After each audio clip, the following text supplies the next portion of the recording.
28 de outubro de 1943. O céu está pesado. Nuvens cinzentas pairam sobre o estaleiro. O ar tem cheiro de ferrugem e eletricidade.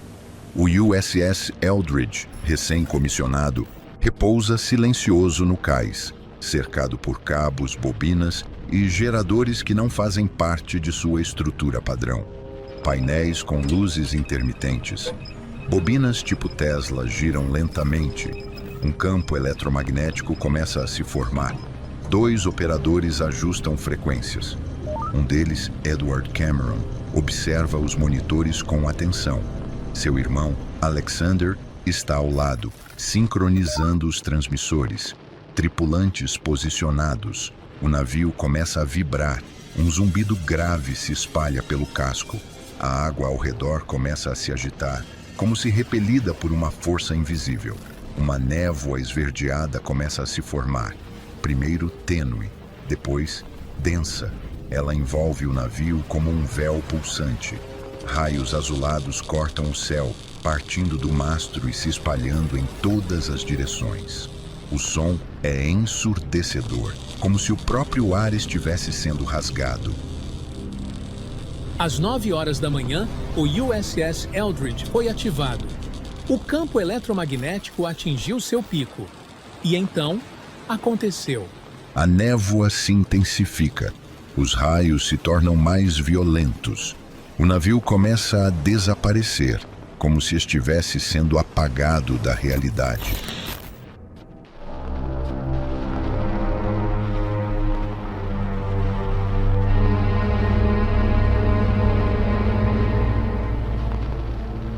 Em 1936, o mundo já respirava tensão. A Alemanha nazista, sob o comando de Adolf Hitler, remilitarizava a Renânia e desafiava abertamente o Tratado de Versalhes. A Itália fascista, liderada por Benito Mussolini, expandia seu domínio na África. O Japão imperial invadia a China, dando início a uma guerra brutal no Pacífico. A União Soviética, sob Stalin, consolidava seu poder com mão de ferro.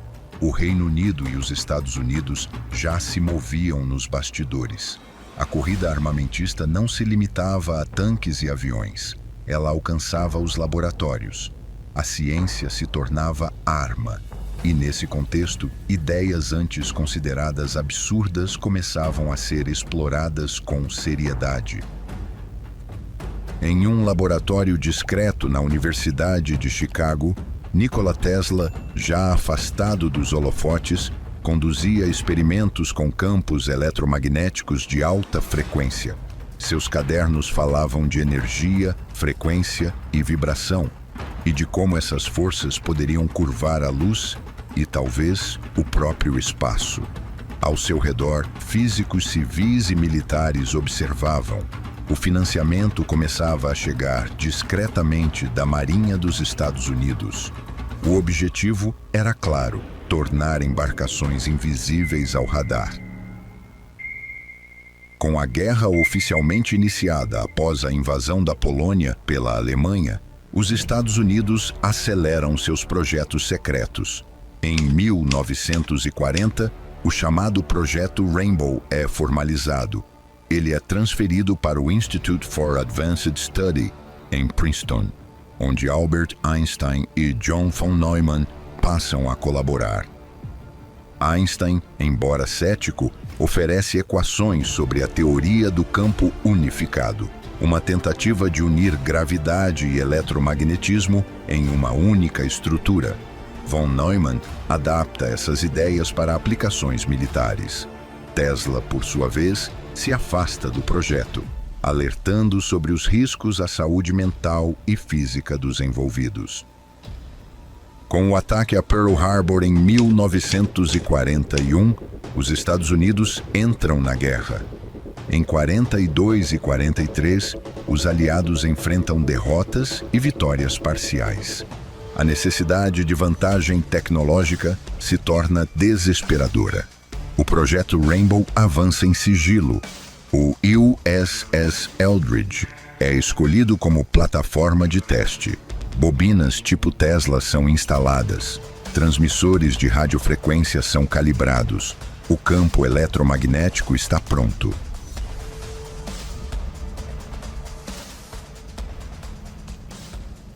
Em 1955, o pesquisador e astrônomo Maurice Ketchum Jessup publica The Case for the UFO, um livro que não apenas questiona a origem dos objetos voadores não identificados, mas também propõe que sua propulsão poderia estar ligada a campos magnéticos e manipulação do espaço-tempo.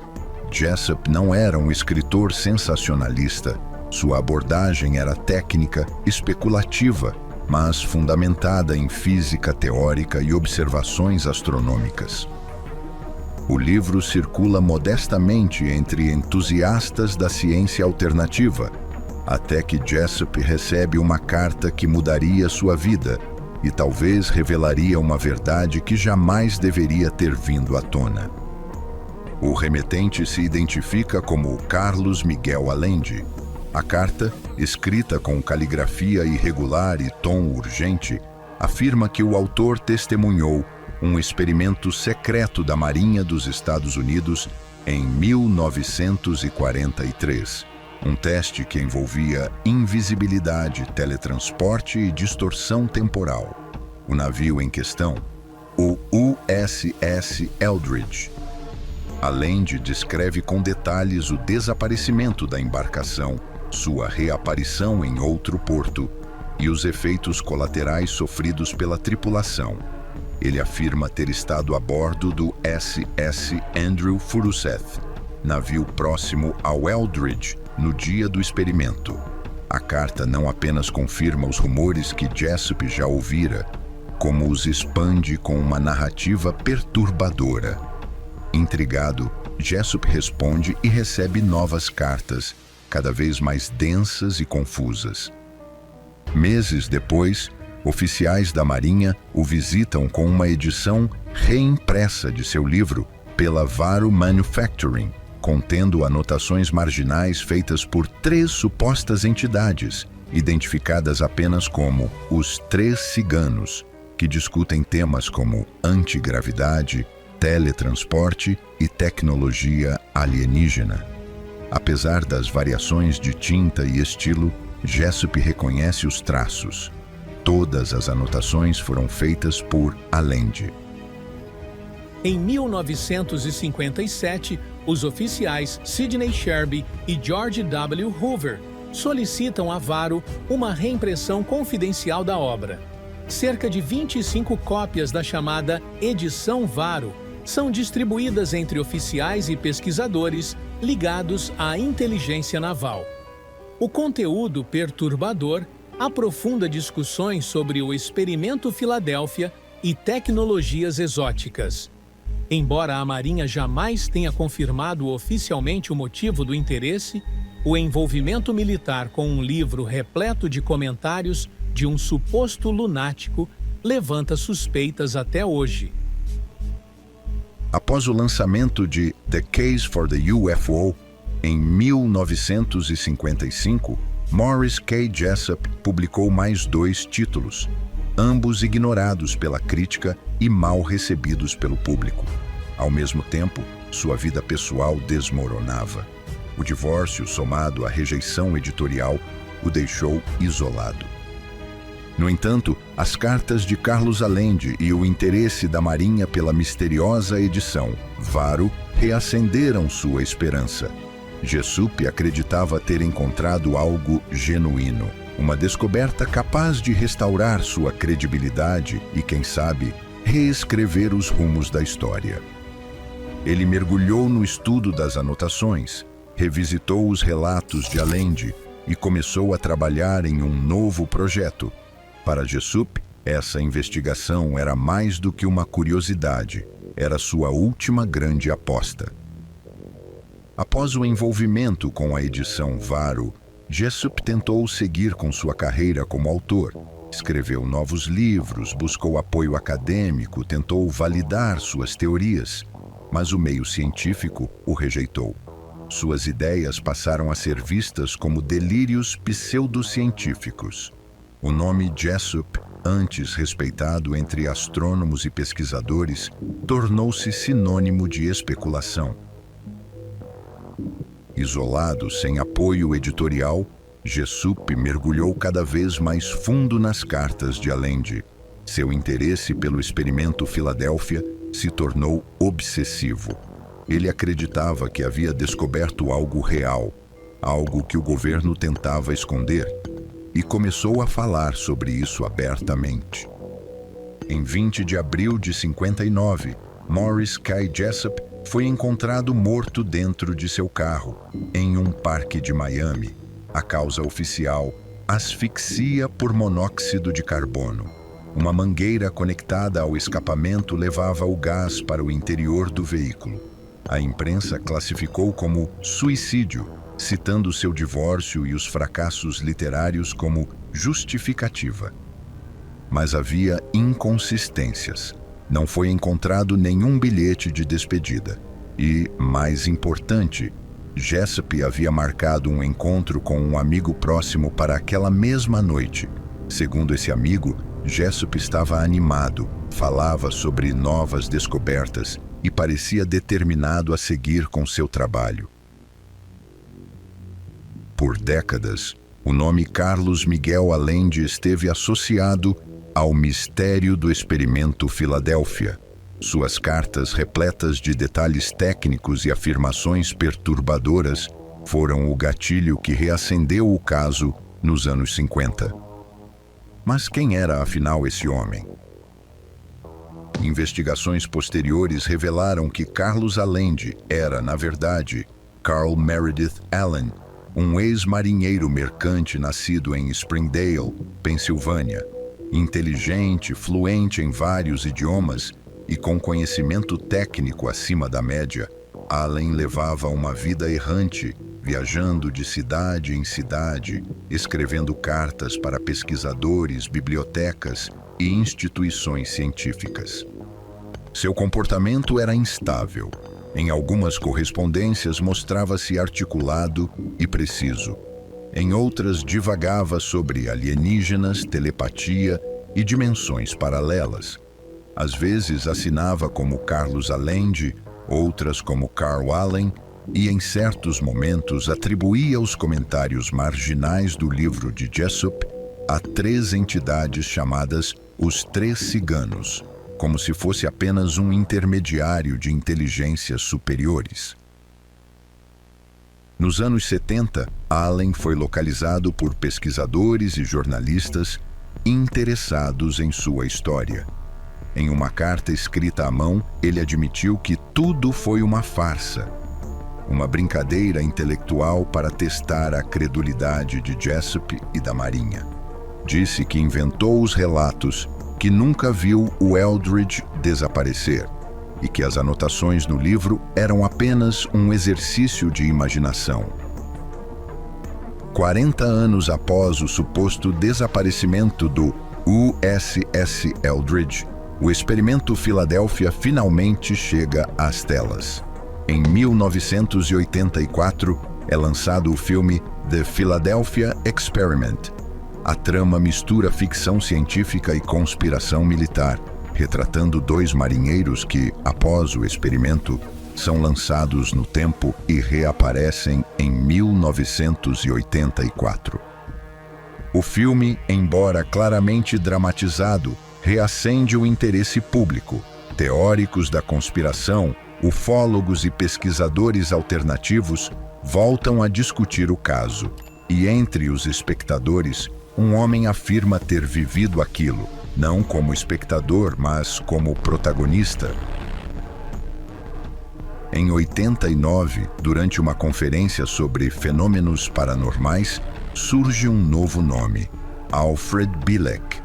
Diante de uma plateia perplexa, ele afirma que sua verdadeira identidade é Edward Cameron, um dos operadores do experimento Filadélfia. Segundo ele, o filme despertou memórias reprimidas, memórias que haviam sido apagadas por meio de programação mental. Bielek conta que ele e seu irmão, Duncan Cameron, estavam a bordo do Eldridge durante o experimento. Quando o campo eletromagnético foi ativado, ambos foram lançados em um túnel temporal e reapareceram em 1983 na base de Montauk, em Long Island, onde novos experimentos com controle mental e viagens no tempo estariam sendo conduzidos. Bielek não apenas confirma o experimento Filadélfia, ele o conecta ao suposto projeto Montauk, alegando que trabalhou por anos em instalações subterrâneas, onde crianças eram treinadas para abrir portais com a mente. Ele afirma ter viajado para os anos 2137 e 2749, onde viu um mundo devastado por catástrofes climáticas e controlado por inteligência artificial.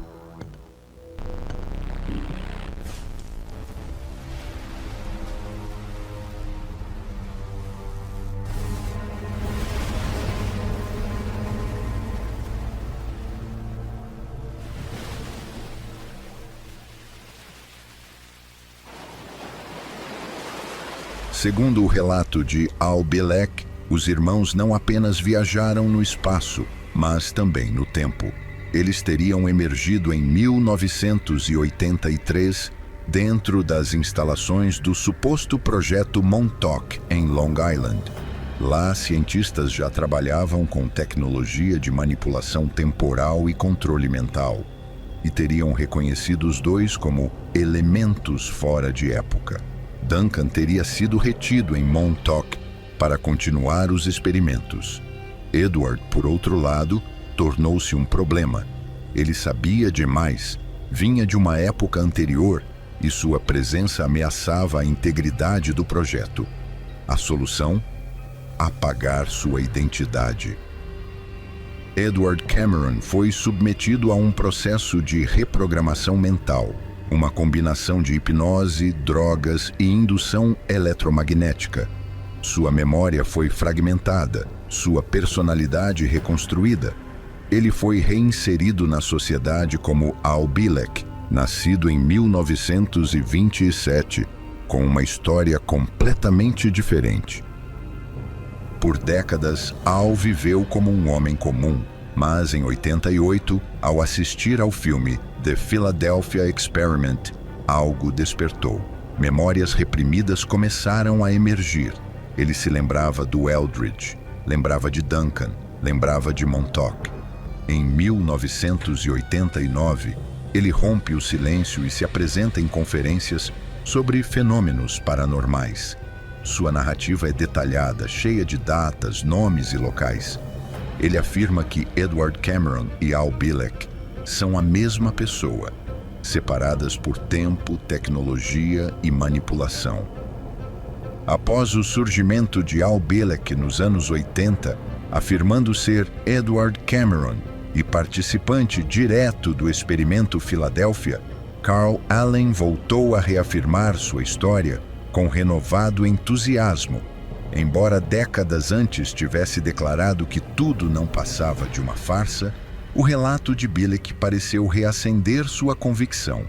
Allen retomou correspondências e entrevistas, reafirmando que o USS Eldridge realmente desapareceu e que os efeitos sobre a tripulação foram reais.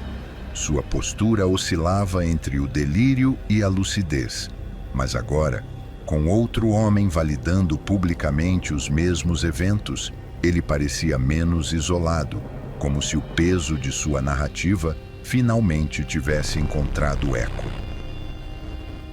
Após o campo eletromagnético atingir seu pico, o Eldridge desaparece diante de testemunhas. O que acontece em seguida permanece envolto em controvérsia, mas os relatos convergem em um ponto. O navio teria reaparecido instantaneamente no porto de Norfolk, Virgínia, a mais de 300 quilômetros de distância. O detalhe mais perturbador, porém, está na cronologia. O Eldridge teria surgido em Norfolk 10 minutos antes de desaparecer na Filadélfia, desafiando a lógica linear do tempo. Tripulantes do Andrew Furuseth, que observavam o experimento, relataram um clarão seguido pelo súbito desaparecimento do navio. Ao mesmo tempo, marinheiros em Norfolk testemunharam sua aparição inesperada, que durou apenas alguns minutos antes de o Eldridge desaparecer novamente e reaparecer na Filadélfia 10 minutos após seu sumiço inicial. Esse salto não foi apenas espacial, foi também temporal. Testemunhos posteriores indicam que alguns tripulantes sofreram lapsos de memória e desorientação extrema, sugerindo que o navio atravessou uma espécie de fenda no tecido do tempo. Mesmo após o encerramento oficial do projeto, relatos sobre o Eldridge continuaram a surgir. O Eldridge não apenas desapareceu, ele se tornou um fantasma tecnológico, surgindo e sumindo em pontos do planeta, como se estivesse preso entre dimensões. O ar ainda vibra com eletricidade. A névoa esverdeada começa a se dissipar. E então, como se puxado de volta por uma força invisível, o Eldridge reaparece no mesmo ponto de onde havia sumido, mas algo está errado. Os primeiros socorristas que sobem a bordo encontram um cenário de horror. Alguns tripulantes estão parcialmente fundidos ao casco do navio. Seus corpos atravessam estruturas metálicas como se tivessem sido liquefeitos e ressolidificados em meio à matéria. Alguns ainda respiram.